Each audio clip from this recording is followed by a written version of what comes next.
Bonjour soldats et bienvenue dans cette nouvelle vidéo. Parole de guerre.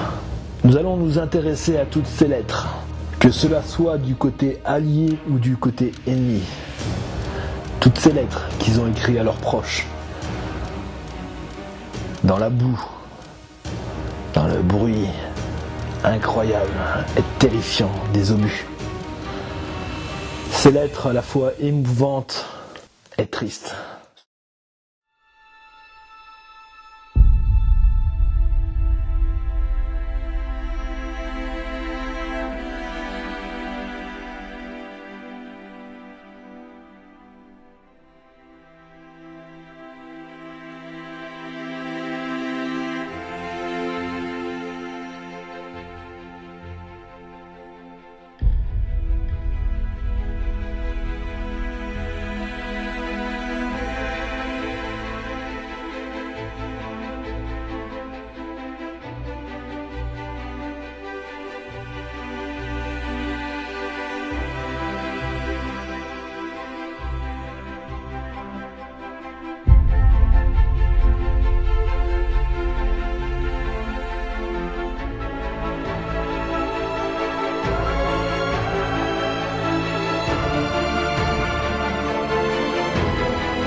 Soldats, garde à vous. Maurice Maréchal avait 22 ans en 1914.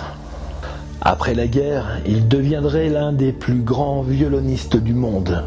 Entre 1914 et 1919, le matricule 4684 de la classe 12 fut soldat de deuxième classe et agent de liaison. En 1915, un autre poilu lui fabriqua un violoncelle à base d'une vieille porte et d'une caisse de munitions. D'ailleurs, ce violoncelle a été signé par 4 grands généraux: Foch, Pétain, Mangin et Gouraud.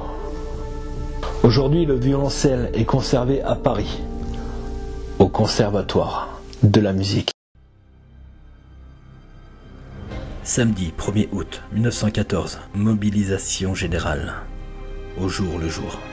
Dimanche 2 août, premier jour de la mobilisation générale. Hier matin, j'ai pris la résolution d'agir en français. Je rendais mes cartons à la musique. Quand je me suis retourné machinalement sur la ville, la cathédrale vivait et elle disait: je suis belle de tout mon passé, je suis la gloire, je suis la foi, je suis la France. Mes enfants qui ont donné la vie, je les aime et je les garde.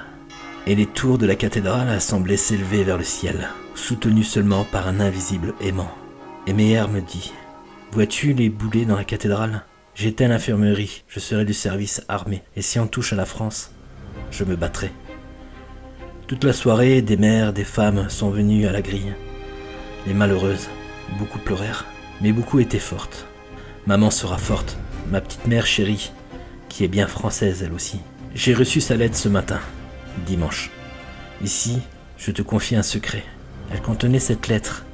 Une lettre d'une jeune fille qui aurait peut-être pu remplacer Thérèse un jour.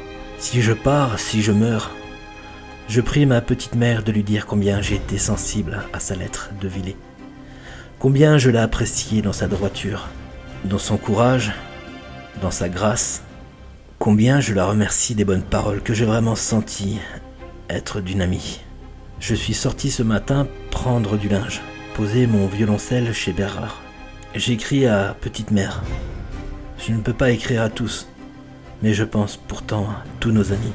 Maurice Maréchal. Léon Hugon était un paysan du Quercy.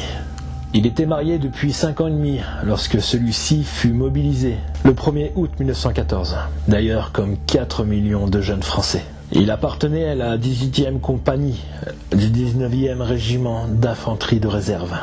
C'était le lendemain de l'assassinat de Jaurès et 2 jours avant la déclaration de guerre de la France à l'Allemagne. Le 5 août 1914. Cher Sylvanie, je suis sur le point de prendre un Pernod chez l'Espagnol, à côté du marché couvert avec Berry. Je viens de voir Caliste. Tout est très calme. On dirait qu'on part pour les manœuvres.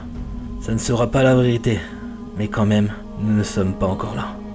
Je ne suis pas encore habillé, nous sommes libres. Je vais finir mon canard ce soir chez le frère Berry. Nous avons bu le demi-litre gros dans la cour de la caserne à midi. Tout marche bien. Des pancartes voyage à Agen pour Berlin. Et la peau de Guillaume sera à vendre un jour. J'ai vu tous mes anciens copains, tous contents d'aller en Allemagne. Je reste quelques jours à Agen. Si tu reçois la lettre, avant dimanche, tu pourras me faire réponse. Hugo Léon.